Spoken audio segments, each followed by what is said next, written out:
Maintenant que nous avons étudié l'échantillonnage, nous allons pouvoir passer au chapitre sur les estimations. Comme précédemment, je considère le grand ensemble comme étant celui de la population et le petit ensemble comme celui de l'échantillon. Je vais désigner un paramètre tout à fait général sous la lettre θ. Il représente donc un paramètre quelconque concernant la population. C'est à partir de mon échantillon de pouvoir définir ce qu'on appelle un estimateur, que je vais noter également θ, chapeau. Donc, la lettre θ représente une variable quelconque de la population. Ça peut être la moyenne, la variance, l'écart type, ou encore la proportion. Et θ chapeau est un estimateur qui permet de désigner ce qu'on pourrait prendre à partir de l'échantillon. Donc, pour la population, je pourrais écrire mu sigma carré, sigma, p, et n'oublions pas grand N pour le nombre d'individus dans la population. Dans l'ensemble de l'échantillon, on va donc essayer de trouver quelque chose qui permet d'estimer la moyenne, quelque chose qui permet de pouvoir estimer la variance, quelque chose qui permet de pouvoir exprimer l'écart type, sachant que nous avons pris un échantillon de taille petit n. Donc, tout ce qui est à gauche, a priori, on ne connaît pas, et tout ce qui est à droite, on voudrait donner les valeurs. Mais qu'est-ce que nous connaissons exactement de l'échantillon? Nous connaissons bien sûr sa taille, mais nous pouvons faire l'étude de sa moyenne, l'étude de sa variance et l'étude de son écart type. Nous allons donc pouvoir faire de l'inférence statistique et définir des estimations. J'en profite pour définir le biais d'un estimateur. Eh bien, ce serait égal à l'espérance mathématique de ce même estimateur moins la valeur que l'on désire. Exemple, je prends le cas de la moyenne de l'échantillon. J'aimerais bien savoir si estimer la moyenne serait une bonne idée en prenant justement la moyenne de l'échantillon.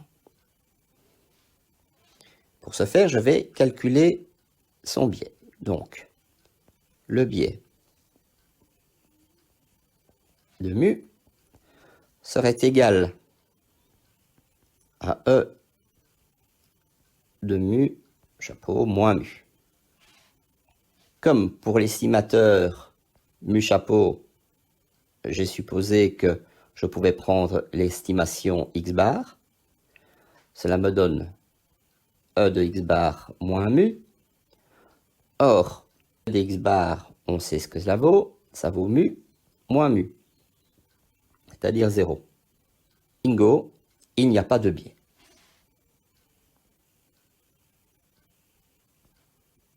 Donc, pas de problème pour ce qui est de la moyenne. Cette estimation est correcte. Nous savons très bien qu'il n'en est pas de même pour la variance. Si je vais examiner S carré cette fois-ci, nous avons vu précédemment que E de S carré ne donne pas sigma, mais donne bien n-1 sur n sigma carré. Autrement dit, il y aura un biais. Si je calcule B de S2, ça me donne donc E de S2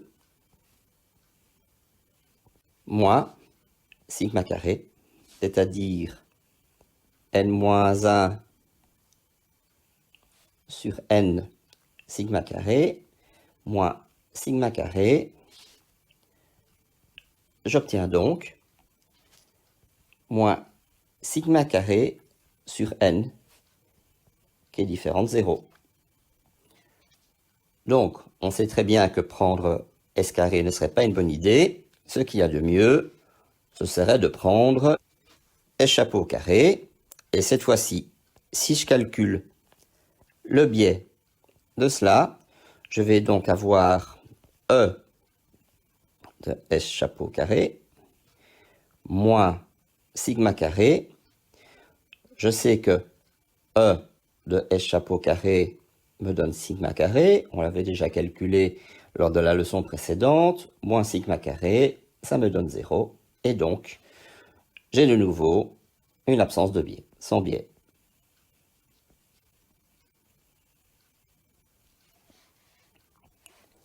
Petit rappel concernant la loi normale. Nous avions défini une fonction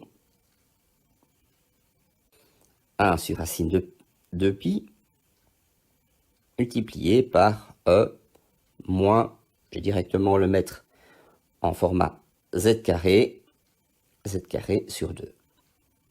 Cette fonction, je la note phi de z comme ceci. À cette fonction, j'ai pu en définir une autre à partir de l'intégrale de phi de z. Donc en faisant des intégrales de part et d'autre pour trouver l'aire qui se trouve en dessous de cette densité de probabilité. Et si l'on fait ce calcul de moins l'infini à une valeur z bien définie, nous obtenons une fonction qui est écrite grand pi de z. Z lui était déterminé à partir de x moins mu sur sigma. C'est de là que nous avions pu trouver, en allant dans l'autre sens, qui est égal à mu plus z fois sigma. Tout cela sont des révisions. Et grâce à cette technique de calcul, eh bien, nous pouvons directement l'appliquer aux échantillons. Si je compare la population avec l'échantillon, nous avions une valeur x. Pour l'échantillon, nous allons avoir une valeur x bar. Pour ce qui est de l'écart type, nous avions sigma.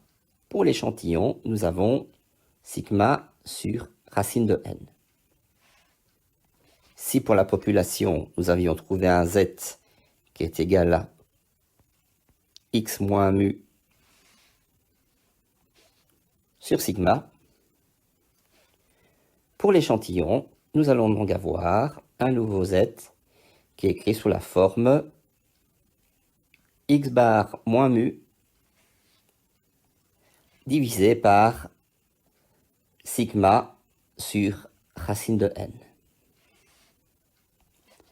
Avec la notation de sigma de x bar est égal à sigma sur racine de n. Donc le dénominateur du z, je peux le remplacer par x de x bar. Pourquoi est-ce que je fais ça? Parce que le sigma de x bar, est-ce que c'est bien toujours égal à sigma sur racine de n? Eh bien, nous allons voir que cela dépend des cas. Cela vient à dire qu'il n'y a pas de problème en ce qui concerne l'estimation de mu chapeau, mais par contre, en ce qui concerne l'estimation de sigma chapeau, eh bien, on peut avoir des doutes. Nous allons surtout nous intéresser aux grandes populations, c'est-à-dire lorsque la taille de la population est supérieure ou égale à 20 fois la taille de l'échantillon. Cela va donc être notre restriction de départ. Nous allons donc nous intéresser à ce qu'on appelle les intervalles de confiance. Donc, nous partons toujours du principe que grand N est supérieur ou égal à 20N, et cas assez extraordinaire, on considère que l'écart type de la population est connu. Mais comment cela pourrait-il être possible, puisque c'est justement une des valeurs qu'on recherche? Eh bien, tout simplement par l'expérience. Cela veut dire que ce n'est pas la première fois que l'on fait une étude statistique sur une population bien spécifique, et on a remarqué que l'écart type est toujours quasi le même. Donc, le sigma, a priori, est déjà connu. Donc, on connaît tout. La moyenne, c'est x bar étant donc la moyenne de l'échantillon, et sigma étant l'écart type connu par expérience, eh bien, il suffira de le diviser par racine de n pour notre échantillon de taille n. Le reste n'est plus qu'une question de probabilité, comme nous l'avons déjà étudié. Nous pouvons écrire que mu appartient à un certain intervalle de confiance. Cet intervalle de confiance est égal à bar moins L, c'est-à-dire Z sigma sur racine de n, x bar plus Z sigma sur racine de n. Si on définit un seuil de confiance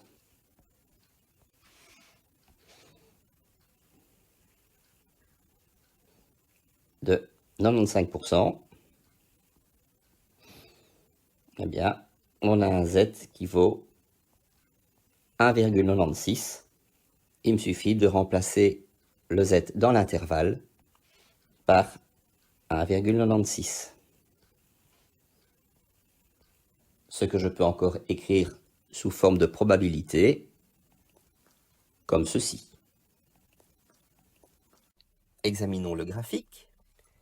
Si nous enlevons aussi bien à gauche qu'à droite une certaine partie que je note alpha demi, comme ça quand je fais la somme, on aura enlevé alpha demi plus alpha demi, c'est-à-dire alpha au total, la partie restante est tout naturellement égale à 1 moins alpha. C'est pour ça que le z choisi est noté z 1 moins alpha demi à droite et moins z 1 moins alpha demi à gauche, qui peut être aussi être noté z alpha demi. C'est pour ça que dans certains ouvrages, eh bien, vous trouvez cette notation plutôt que celle-ci, qui est un raccourci que l'on appelle un abus de notation. Le z1 moins alpha demi que j'ai tout naturellement choisi correspond à celui que l'on utilise le plus régulièrement, c'est celui qui consiste à prendre 1 moins alpha est égal à 95% pour un z 1 moins alpha demi qui est égal à 1,96, avec le 1 moins alpha qui est appelé seuil de confiance. Petite remarque, je reprends la formule de la marge d'erreur. Supposons cette fois-ci que cette marge d'erreur, on l'a choisie, avec un z choisi également et un sigma qui est connu. Il ne reste plus qu'une seule inconnue, c'est n. L'idée est de se dire, tiens, si on choisit aussi bien le z que le l, est-ce qu'on pourrait du coup déterminer quelle est la taille minimale que l'on devrait avoir pour l'échantillon? Il suffit d'écrire que racine de n est égale à z sigma divisé par L. J'élève le tout au carré, aussi bien à gauche qu'à droite. Voilà qui est fait. Eh bien, j'ai trouvé la réponse. Cas suivant. Sigma est inconnu.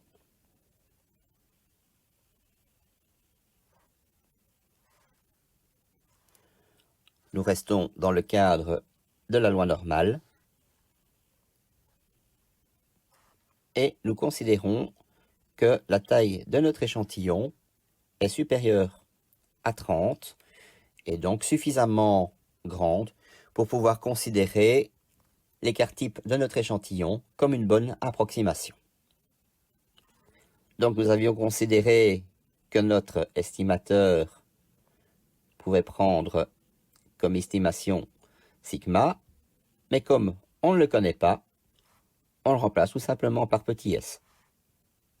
Auparavant, nous avions notre intervalle de confiance qui était compris entre la valeur x moins z fois sigma divisé par racine de n et la valeur x bar plus z fois sigma sur racine de n. Cette fois, l'estimation, ce n'est plus sigma, mais petit s. Voilà qui est corrigé. Et si maintenant, notre seuil de confiance est toujours de 95%, c'est-à-dire que alpha vaut 5%, eh bien, donc ça veut dire que notre z vaut 1,96. Pas de grand changement dans ce cas-ci. Je prends le cas suivant. Cette fois-ci, sigma est inconnu. Mais ce n'est pas tout. En plus de cela, nous avons toujours comme restriction n est supérieur ou égal à 20 petit n. Et d'autre part, nous avons affaire à ce qu'on appelle un petit échantillon, c'est-à-dire que petit n est inférieur à 30. Dans ce cas-là, on ne peut plus utiliser la table de la loi normale, il faut en utiliser une autre. Il faut utiliser ce qu'on appelle la table de Student. C'est une table qui ressemble un peu à celle de la loi normale, et nous allons avoir besoin de deux paramètres. Le premier, c'est alpha, ou encore 1 moins alpha demi, ou 1 moins alpha. Et un deuxième qu'on appelle le degré de liberté. Certains le notent DDL, bien qu'officiellement on le note petit nu. Alors, de quoi s'agit-il? Eh bien, on va le comprendre avec quelque chose que nous avons vu précédemment, à savoir que lorsque on fait la somme de tous les écarts, eh bien, fatalement, on obtient 0. C'est une conséquence de la moyenne que nous avons l'occasion de démontrer. Mais qu'est-ce que cela signifie aussi? Si n-1 écarts sont connus, est-ce que c'est si compliqué de connaître l'écart qui manque? En fait, pas vraiment, parce qu'on sait, si on fait la somme des écarts, eh bien, fatalement, on va obtenir 0. Donc, en rajoutant cet écart, eh bien, il est tout à fait connu, par simple déduction. Donc, nu est tout simplement égal à n-1. Donc, pour chaque degré de liberté, existe une distribution pour la loi de Student. La courbe ayant le sommet le plus bas correspond au degré de liberté le plus petit, c'est-à-dire 1. D'autre part, la courbe ayant le sommet le plus élevé correspond au degré de liberté le plus grand. C'est le cas où nu est infini. Et c'est aussi, en réalité, la loi normale. Toutes les autres courbes correspondent donc à des degrés de liberté qui seront entre 1 et l'infini. Dès lors, nous ne travaillons plus avec un paramètre z, mais avec un paramètre t. Dans ce cas-ci, l'erreur type sigma de x bar sera égale à s sur racine de n, mais cette fois-ci sur s, je n'oublie pas de mettre le petit chapeau. Ce qui est aussi égal à s, mais sans chapeau cette fois, divisé par racine carrée de n-1. Voici donc la fameuse table de student, où vous avez d'une part le paramètre alpha, avec le 1 moins alpha demi correspondant, et d'autre part, vous avez les degrés de liberté qui sont ici. Vous voyez qu'ils ne sont pas très nombreux. Une fois qu'on arrive à la valeur 30, eh bien, en dessous, il n'y a quasi plus rien. C'est bien pour cela qu'avec cette table, lorsque on a affaire à des valeurs qui sont supérieures à 30, à part exception, eh bien, on est toujours obligé d'utiliser la loi normale lorsque sigma est inconnu. Regardez également la toute dernière ligne qui correspond exactement aux valeurs de la loi normale. Donc toutes les valeurs qui sont dans le tableau nous donnent une valeur petit t qui dépend donc du paramètre nu, degré de liberté, et du paramètre 1 moins alpha demi. Du coup, si vous prenez un seuil de confiance qui vaut 95%, ça veut dire que alpha a une valeur de 0,05, ce qui veut dire aussi que 1 moins alpha demi est égal à 0,975. Donc la valeur petit t dépendra à ce moment-là uniquement du degré de liberté, puisque on connaît ce que vaut 1 moins alpha demi. Remarquons encore que si nous prenons nu qui est égal à l'infini, eh bien t infini 0,975. Si on regarde dans le tableau, on trouve la valeur de 1,96, ce qui était parfaitement attendu. Reprenons donc nos anciennes formules pour l'intervalle de confiance et la probabilité pour avoir un seuil de confiance de 95%. Ces formules-ci sont donc celles de la loi normale avec un sigma connu. Donc, dans le cas d'un échantillon dont la taille est inférieure à 30 et où sigma est inconnu, il faut remplacer tous les z par des t et les sigma par S chapeau. Voici donc les formules pour un alpha quelconque, c'est-à-dire également un seuil de confiance qui vaut 1 moins alpha. Et dans le cas où vous avez 1 moins alpha qui vaut 95%,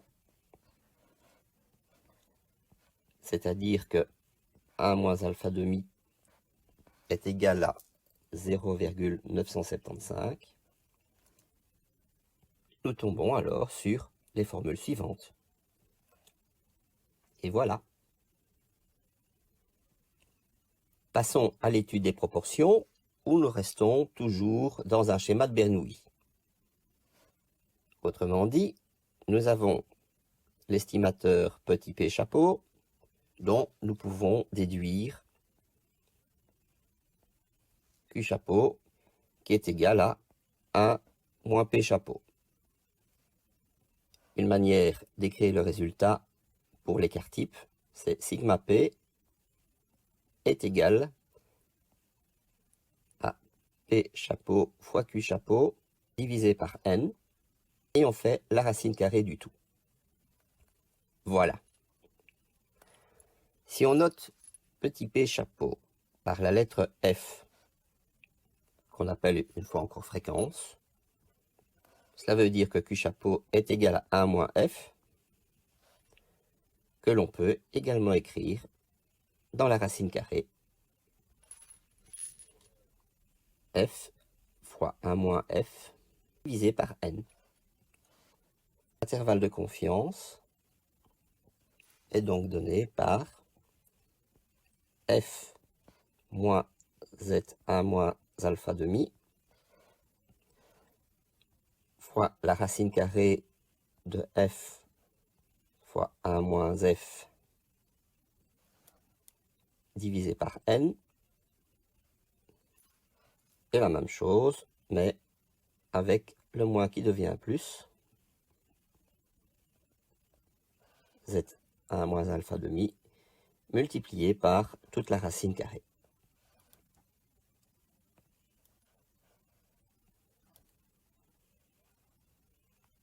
Même, la probabilité pour un seuil de confiance de 1 moins alpha est de moins Z1 moins alpha demi inférieur ou égal à F moins P divisé par la racine carrée, toujours de la même chose, F multiplié par 1 moins F divisé par N, donc qui est inférieur ou égal à Z1 moins alpha demi. Et comme à chaque fois, si on prend le seuil de confiance qui est de 95%, c'est-à-dire que le Z1 moins alpha demi vaut 1,96,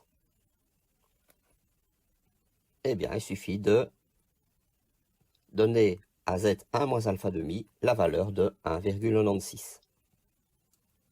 Comme ceci. Il existe une formule simplifiée à condition de suivre les restrictions suivantes. La première, c'est qu'il faut que notre échantillon ait une taille supérieure ou égale à 30. Il faut que la fréquence soit comprise entre 0,2 et 0,8. En réalité, qu'est-ce qu'il faudrait? Il faudrait que F soit le plus proche possible de 0,5. Au plus F s'éloigne de 0,5, au plus l'approximation sera fausse. Une autre approximation que l'on se permet de faire, c'est de prendre le Z qui correspond à 1,96 et de dire que c'est proche de 2.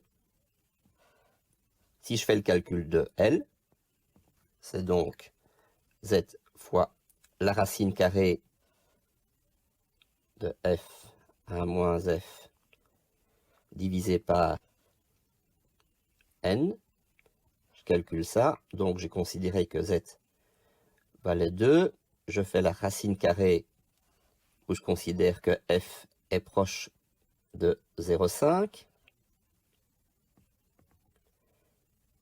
Mais du coup, 1 moins F est aussi proche de 0,5. Je peux remplacer par racine de 0,5 au carré, divisé par la racine carrée de N. Bon, la racine carrée de 0,5 au carré, c'est 0,5. 0,5 fois 2, ça me donne 1.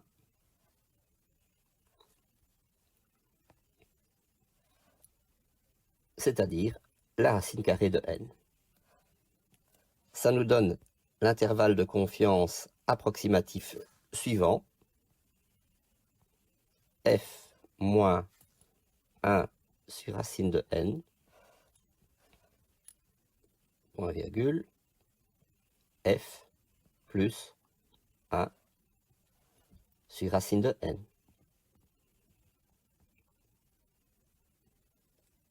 Et voici donc le tableau récapitulatif.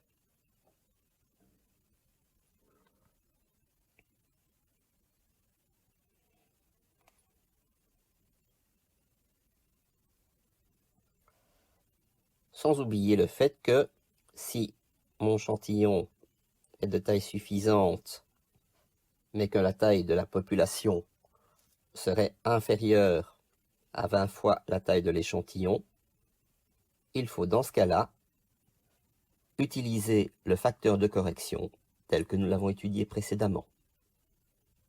Fin de la leçon.